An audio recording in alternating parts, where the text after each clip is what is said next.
Martine Boulay, présidente de la Fabrique Saint-Thomas, et Jean Carbonneau, qui est marguier de la Fabrique Saint-Thomas, qui sont là pour nous parler de ce spectacle qui aura lieu en fin de semaine, déjà. C'est samedi, le 16 décembre. Parlez-nous de ce spectacle. Moi, c'est toujours, j'en ai jamais manqué, c'est toujours haut en couleur. Oui.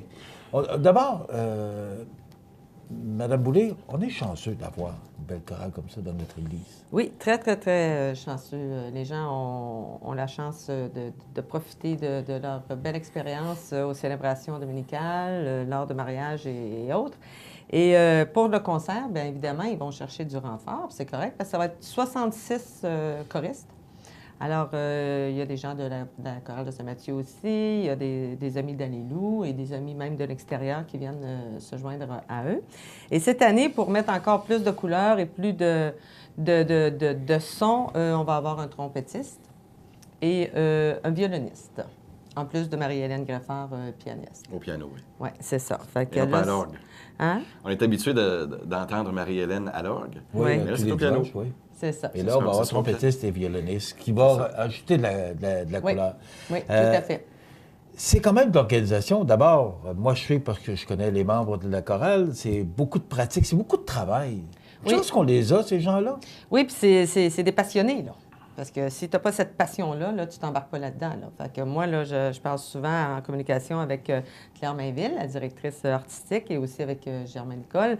Puis, écoute, c'est pratique par-dessus pratique. Puis, mais ça va bien. Mais c'est comme on dit, la passion est là, donc c'est déjà plus facile quand Ce sont des gens très impliqués. Hein? Oui. Moi, je prépare chaque semaine le visuel qu'on voit à l'écran chaque dimanche. Et puis, je suis en relation quand même assez étroite avec Claire, à Mainville. Et puis, je peux te dire que Claire, elle est engagée à 100 sinon 110 là-dedans. Et à l'occasion, moi, je vais faire la direction de l'écran dans le jubé à l'arrière de l'église. Puis je constate qu'effectivement, la chorale, là, ils prennent ça vraiment à cœur. Ah oui, c'est vraiment... c'est pas juste un loisir pour eux, c'est vraiment là, quelque chose qui est pris vraiment à cœur, Michel. Oui. Bon, une belle famille. Oui. On fait ça pour aller chercher de l'argent, bien sûr. Oui, bien oui. Bien sûr. C'est sûr que les bénéfices là, moi, j'ai vont aller à la remarqué, fabrique. Madame la Présidente, les quêtes ont baissé. Oui, puis bien malheureusement, ça n'a pas fini de Pas baisser. ça, mais moi, j'ai quand même l'œil vif. Je vois ce qui se passe. Oui. Alors, les quêtes diminuent. Et là, on fait cette activité-là parce que on a besoin, parce que notre fabrique, si on veut qu'elle fonctionne, on a besoin d'argent aussi. Donc, oui, c'est une bonne idée. Chaque année, d'ailleurs, on organise un événement qui se rapproche de Noël. Oui. Maintenant, est-ce que c'est suffisant pour combler les... Comment ça va, notre fabrique? Bien, je dirais que non, c'est pas suffisant. On a toujours notre loto-fabrique au mois de mars, qui rapporte quand même 25 000 à la ça, fabrique. j'ai pas encore gagné. À laquelle, oui, c'est ça, mais c'est... Tu as gagné des grâces, tu as gagné des... Tout le monde est gagnant là-dedans. Il y a la loto-fabrique. Oui. Ça rapporte quand même 25 000 à la fabrique sur lequel nous, on met cet argent-là principalement sur le chauffage de l'Église. Après, bien, c'est au marguillier d'user d'imagination et de faire en sorte que, comme le concert de Noël, c'est sûr qu'on pourrait en faire d'autres, mais bon, c'est beaucoup d'implications, c'est beaucoup de choses. Mais je finis toujours par dire, oui, les quêtes baissent, c'est normal. Les captations aussi baissent un petit peu. Nous, notre mandat, c'est d'essayer de jongler avec ces chiffres-là pour essayer d'arriver... à niveau, là. Alors, on n'y arrive pas toujours, mais les gens demeurent quand même hyper généreux. Puis, je veux dire, on s'en sort quand même assez bien. Moi, je trouve, avec la situation, là, je trouve qu'on s'en sort quand même assez bien. On fait quand même une bonne gymnastique pour essayer, comme on dit, à chaque mois, de faire aménager les comptes pour que ça arrive le plus possible, autrement dit. Donc, on essaie de trouver des moyens tout le temps pour faire plus avec moins. Bon, Jean, Madame la Présidente vient de dire, les marguilliers doivent user de leur imagination. Quelle est l'imagination, à part un concert de Noël, quelle est l'imagination que vous devez avoir pour que nos finances soient saines à la fabrique? On regarde quel tiroir qu'on peut gratter. Ouais. Alors, chaque réunion, on a une réunion une fois par mois, une réunion mensuelle, et puis on se creuse la tête à chaque fois, qu'est-ce qu'on ferait bien pour essayer d'aller soit chercher de l'argent ou pour que ça coûte moins cher. Alors, par exemple, au niveau des assurances, on a réalisé il n'y a pas tellement longtemps qu'on pouvait aller chercher une certaine somme d'argent pour des événements qui ont eu lieu. Donc, on essaie d'aller voir des moyens. Il faut assurer l'Église. C'est assuré, ben oui. Ben oui. Je pense que les gens ne sont pas conscients de toutes les dépenses que vous pouvez avoir. Mon Dieu, non. Et les bris. Dans l'opération d'une fabrique, l'église, elle est grande, ça coûte cher à chauffer depuis. On l'entretient. C'est sûr que là, depuis qu'on a installé un système là, de chauffage qui est... La géothermie? Oui, géothermie. Ça a été un très bon coup, là, vraiment. Mais il faut le payer. Ah, c'est déjà réglé, ça. OK. C'est déjà réglé. Mais il y a l'entretien. Mais quand même, là, on a diminué les oui. coûts de chauffage. Oui. Et il y a d'autres choses, l'entretien, le sacristain, les prêtres, il y en a des dépenses. Oui. Ah, on va jusqu'à penser aux bougies, aux cierges. Tu peux pas t'imaginer tout ce qu'il peut y avoir. Le cirage des planchers de cette grande bâtisse-là. Puis elle est propre, hein? On a un sacristain qui tient ça hyper propre. Oui, M. Marié, là. C'est très, très, très bien. Alors, tout ça, c'est du temps, c'est des coûts. Mais tu sais, on est fiers de notre Église aussi. On pourrait la laisser aller un petit peu. Mais non, nous, on fait peindre on suit la peinture des châssis. À tous les ans, on en fait des petits bouts. Tout ça parce qu'on est fiers de notre Église. Elle est au cœur de la ville. C'est un beau bâtiment. Alors, c'est ça. Mais comme dit Jean, on gratte. Puis là, on dit, telle affaire-là, c'est trop cher. Ou non, on laisse passer, on prend autre chose. Puis où est-ce qu'on peut aller chercher de l'argent? Mais on ne peut pas toujours se tourner vers les paroissiens. On ne peut pas toujours. Là. Tu sais, on pourrait faire des soupers spaghettis, on pourrait faire des affaires, mais c'est toujours les mêmes payeurs. Tout le temps les mêmes.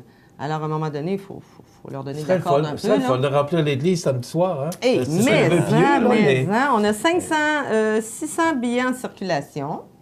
Puis l'église en loge beaucoup plus que ça. Si on manque de papier et de billets, c'est pas grave. On prend les 20 $, on laisse rentrer le monde pareil. C'est 20 $. C'est pas cher, mais il faut comprendre que c'est aussi une occasion d'encourager, c'est une occasion c'est une activité bénéfice. Exact. C'est le bon terme. Ben oui. Donc, 20 $, c'est pas cher. Là. Non, puis je te dirais, au-delà de l'activité et de l'argent, là, avec la belle neige qu'il y a, tout le monde va être dans l'ambiance de Noël. Alors, moi, je dis toujours aux gens, venez vous asseoir dans un lieu tranquille, paisible. Venez vous gâter. Donnez-vous un petit 2 heures, 2 heures et demie à vous. Là. Puis c'est beau, c'est décoré, la crèche, beau, les arbres de Noël. C'est tellement beau, l'église à Thomas. De prendre le temps, là, de se donner ce temps-là. Pour profiter de ça, puis de côtoyer les gens. Tout à fait. Puis là, la tempête va être passée. Il va faire beau, on n'a plus d'inquiétude. Là. Ça fait Exactement. Michel, si tu savais la quantité de personnes qui donnent un petit quelque chose à l'église, tout le temps. Oui. Moi, quand je suis rentré marguillier, je n'avais pas connaissance de ça, mais je me suis rendu compte qu'il y a du monde qui gravite en dessous de ça, en dessous de la table, comme on dit. Donc, du monde caché qui travaille dans l'ombre. Oui. Alors, juste par exemple, pour les décorations de Noël, il y a combien de personnes qui s'occupent de ça? Je ne sais pas. Oui. Mais ça se fait tranquillement pas vite. On entend parler, puis pouf, on arrive un dimanche et les décorations sont toutes là. Les choristes, tous les choristes qui vont être là samedi soir, qui donnent de leur temps, les pratiques, il faut souligner leur travail aussi à ces gens-là. Parce que si on ne les avait pas, ça fait une activité qu'on ne pourrait pas faire. Il faudrait payer. Vous ne payez pas. C'est bénévole ou comment ça fait? Non, ils font ça bénévolement. Oui, ils font ça bénévolement. C'est pour ça que je tenais ce que vous le disiez. Parce que c'est important que les gens entendent ça. C'est 60 quelques personnes qui vont s'investir samedi soir et qui pratiquent pour justement donner un concert de qualité. C'est quand même digne de mention. Donc, il y a beaucoup de gens qui s'impliquent pour la survie, si je peux prendre le terme, de leur église, de leur fabrique. Tout à fait. Puis les gens ont déjà vu la chorale paroissiale agrandie en spectacle, là, et c'est très professionnel. Là. Je veux dire, moi, chaque fois, je sors en me disant, mon Dieu, c'est des gens de chez nous qui réalisent ça et qui font ça comme ça. Alors, c'est très professionnel, c'est bien clair. Claire Mainville, la directrice artistique, tout est vraiment bien orchestré. Là. Puis là, cette année, avec trompette et violon, là, je pense qu'on va vraiment craquer encore davantage. Là. Ça vient mettre 2 petits plus super, là, toujours la pianiste, mais deux instruments de musique là, qui sont... En tout cas, moi, le violon, là, ça vient toujours me chercher. Oui, c'est un bel instrument. Oui. Donc, c'est samedi soir. Oui. C'est le 16 décembre. Si on veut avoir des billets... Auprès des choristes, puis là, je vais faire une petite mention spéciale parce que tous les choristes ont fait des efforts et en vendent encore, mais on a Jean-Marc Momny qui a au-dessus de 80 billets de vendus. Alors, un beau félicitations à Jean-Marc, puis bravo aux autres aussi. Continuez, il nous reste encore quelques jours. Auprès des marguilliers, mais aussi au bureau de la fabrique, en signalant le 248-3663, le poste 0.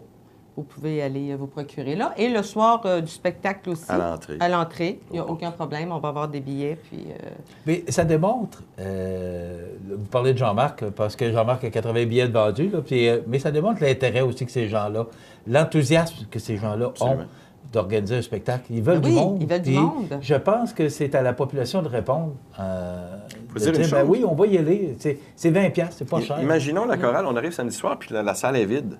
Pour ces choristes-là qui ont pratiqué durant des semaines et des semaines, c'est comme décevant un petit peu. S'ils arrivent, puis que l'emplacement est plein à craquer, là, c'est ça. Ça serait une belle récompense pour eux, ça. Mais moi, je dis à mes amis souvent, même si vous ne pouvez pas venir, achetez des billets pour vos parents, faites un cadeau à quelqu'un qui aimerait ça être là. Alors, faites des cadeaux aussi, c'est 20$, puis ça fait une belle pensée avant Noël. C'est un geste d'encouragement, puis un geste de soutien aussi. Oui, donc, on vous invite, on ne peut pas vous casser le bras, mais on peut vous inviter fortement à y assister, encourager ces gens qui participent, ces gens qui travaillent bénévolement pour assurer les services de notre Église. On est bien content de l'avoir quand on a besoin de notre Église. Hein. OK, oui. J'ai vécu ça récemment, alors je comprends très bien. C'est ça. Merci beaucoup. On va vous souhaiter bon succès. On va être là samedi soir, c'est certain. J'en ai jamais manqué. Bon. On va être là samedi soir. On pourra faire des commentaires. Jean travaille avec nous ici à la réalisation avec Yannick Mathieu, fait qu'on pourra en parler.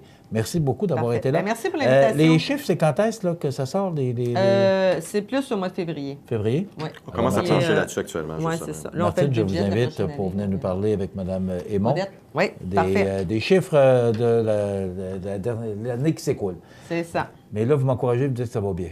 Bien, ça va bien. Ça va bien dans les circonstances. OK. Bon.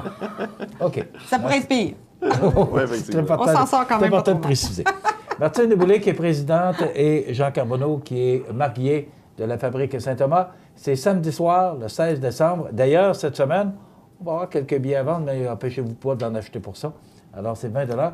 Et appelez à la Fabrique, vous allez avoir toute l'information 248-3663. Poste 0. Poste 0.